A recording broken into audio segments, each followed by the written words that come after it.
पिछले लंबे समय से हिमाचल में ये पुरस्कार रुके पड़े हैं और उससे भी बड़ी बात कि ये पुरस्कार की राशि मात्र 50,000 रुपए है। क्यों रुके पड़े हैं ये पुरस्कार, क्या वजह रही है?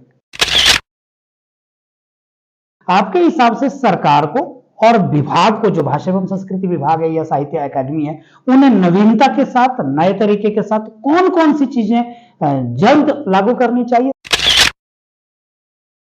सुनने में तो ये भी आ रहा है कि जो हिमाचल का एक शिमला में लेखक गृह था उसे बंद कर दिया गया है और इनके पास जो पार्किंग है जिसको पेड पार्किंग किया गया है, कम से कम हमारी ये मांग है कि भाषा विभाग के दफ्तर के सामने कम से कम इसको पेड पार्किंग ना करके फ्री पार्किंग रखी जाए कि 2017 के बाद आज तक के जो पेंडिंग पुरस्कार हैं ये अभी तक पेंडिंग पड़े हैं, जबकि ये लेखकों को मिलने चाहिए। इस कार्यक्रम के प्रायोजक हैं smart mobile zone Dhalpur Kullu, smart लोगों की पहली पसंद।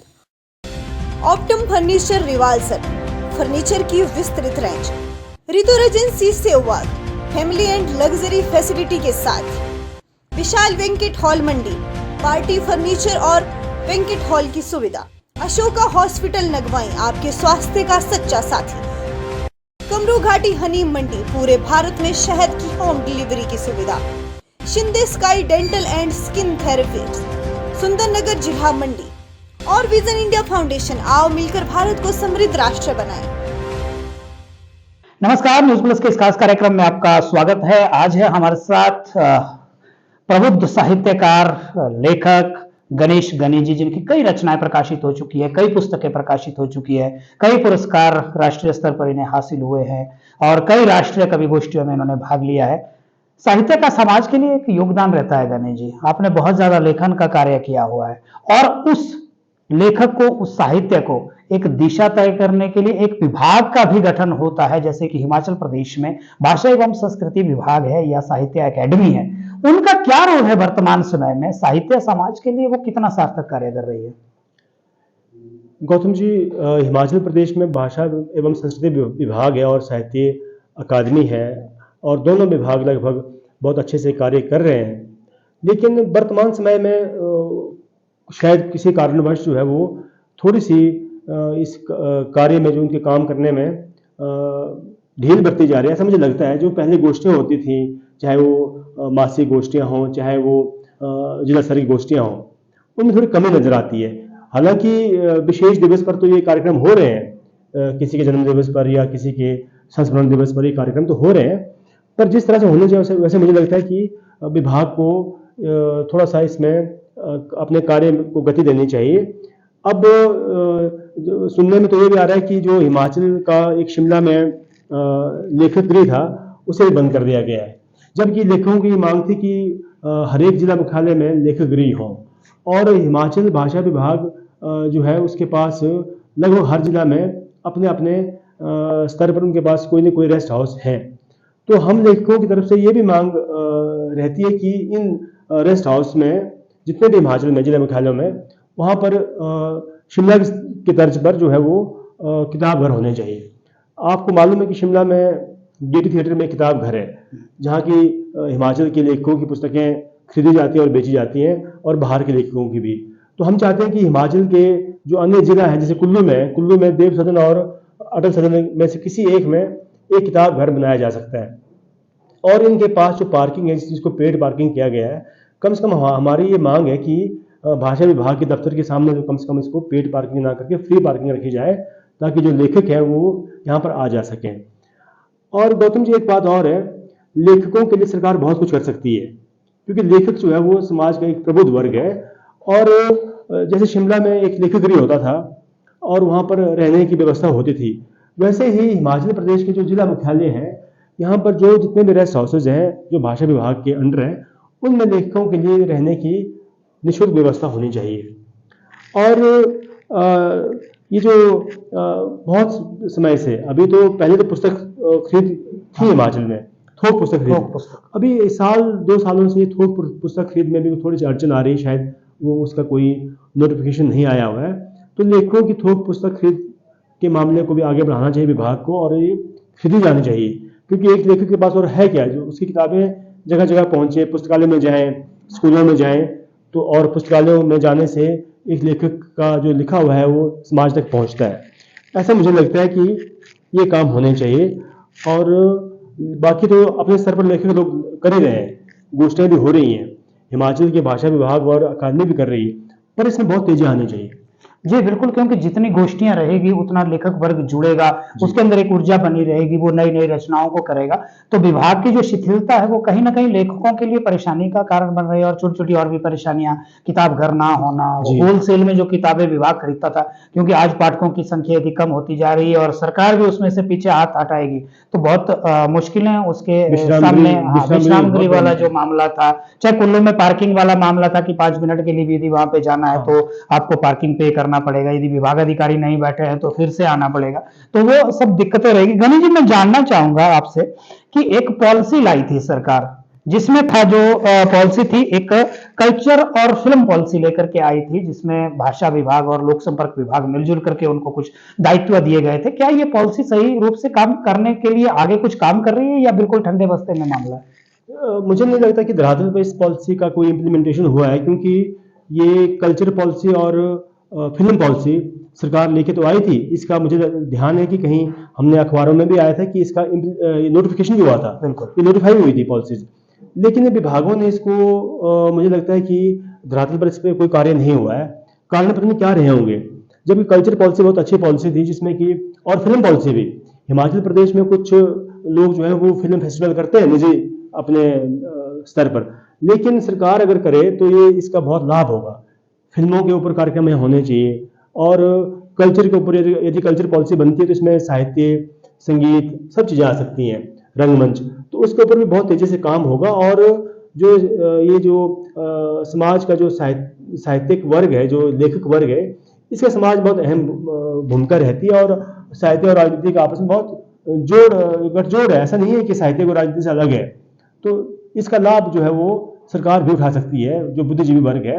गणेश जी, मैं आपसे जानना चाहूंगा कि मुंशी प्रेमचंद ने बड़े सार्थक शब्दों में कहा है कि साहित्य राजनीति के पीछे चलने वाली सच्चाई नहीं है, बल्कि राजनीति से आगे एक मशाल है खड़े, जो राजनीति की को दिशा दिखाती है, उसके लिए रास्ता तय करती है।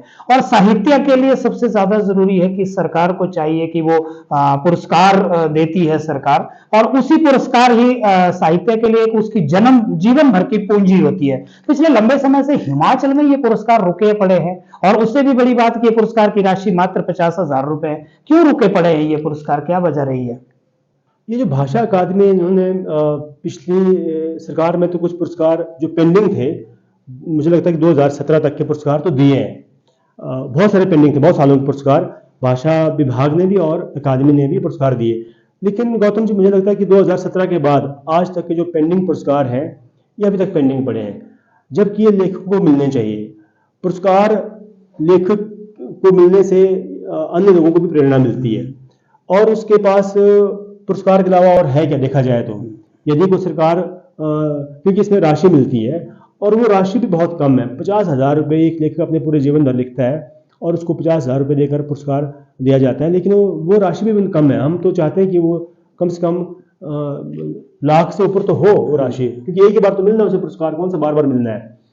तो ये जो पेंडिंग पुरस्कार है गौतम जी, ये हमारा पूरा लेखक समाज जो है ये चाहता है कि हमारे हिमाचल के मुख्यमंत्री इस पर जल्द निर्णय लें, और जो जिन पुरस्कारों की सूची बनी है पीछे, या जिनका निर्णय हो चुका है, उनकी घोषणा जल्द की जाए, और विभाग को ऐसे निर्देश दिए जाएं, अकादमी को भी और विभाग को भी, कि इन पुरस्कारों की सूची जल्द से जल्द बनाई जाए और घोषणा की जाए।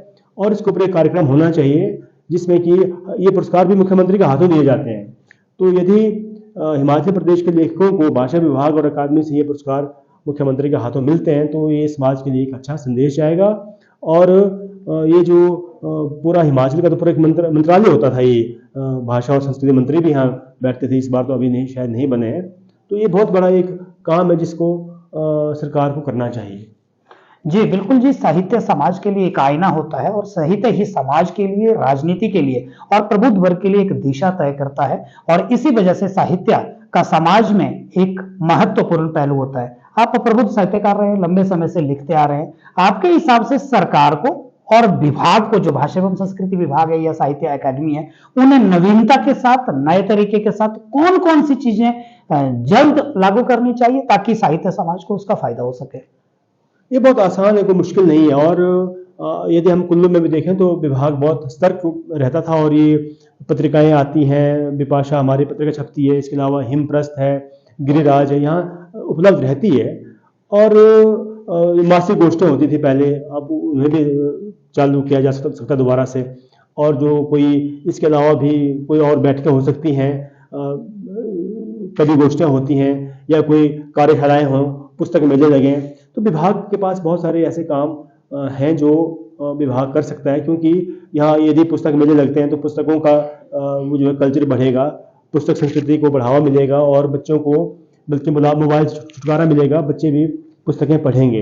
तो ये विभागों को जो है सरकार के पास ये बातें रखनी चाहिए। और सरकार, हो सकता है कि कई बार सरकार को कुछ बातों का संज्ञान नहीं होता है, तो ये विभाग के अधिकारियों और कर्मचारियों की भी जिम्मेदारी है कि अपने प्रपोजल सरकार को भेजें और उसे बार बार फॉलो अप करके, क्योंकि सरकार के पास बहुत सारे काम होते हैं, लेकिन अधिकारियों और विभाग इसी के लिए बनाए गए हैं, उन्हें तो चाहिए कार्य किसका फॉलो अप करें। और बार बार यदि मुख्यमंत्री और उप मुख्यमंत्री के ये संज्ञान में बात लाई जाए तो मुझे नहीं लगता कि कोई इसके लिए इनकार करेंगे, क्योंकि ये भी एक शिक्षा का ही भाग है। क्योंकि हम शिक्षा के ऊपर बहुत काम कर रहे हैं और हिमाचल प्रदेश जो शिक्षा में बहुत ही अच्छे तरीके से प्रगति कर रहा है। तो ये साहित्य, शिक्षा, संगीत और ये रंगमंच वगैरह, इसके ऊपर भी बहुत अच्छे से कार्य हो सकता है। और विभाग करते हैं, ऐसा नहीं कि नहीं करते हैं, लेकिन कई बार क्या होता है कि इसमें थोड़ी शिथिलता आती है, कुछ काम रुक जाते हैं, तो इन कामों को बढ़ाया जा सकता है। और न केवल विभागों का काम है, बल्कि इसमें स्थानीय साहित्यकार और देश भर के, प्रदेश के साहित्यकार भी इसमें बढ़ चढ़कर भाग ले सकते हैं।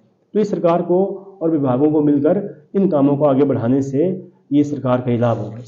जी, बहुत बढ़िया। जिस तरह से आपने सुझाव दिए, उम्मीद है कि भाषा विभाग एवं साहित्य अकादमी इन बिंदुओं पर जरूर विचार करें और आने वाले समय में साहित्य समाज को सरकार का कुछ फायदा मिल सके और उनकी रुचि बनी रहे। खासकर की बात यह है कि फायदा से ज्यादा यदि सरकार कुछ उन चीजों को प्रोत्साहित करती है, पुरस्कार देती है, तो उससे साहित्यकार के अंदर एक लेखन की क्षमता जागती है, नए साहित्यकार उभरते हैं।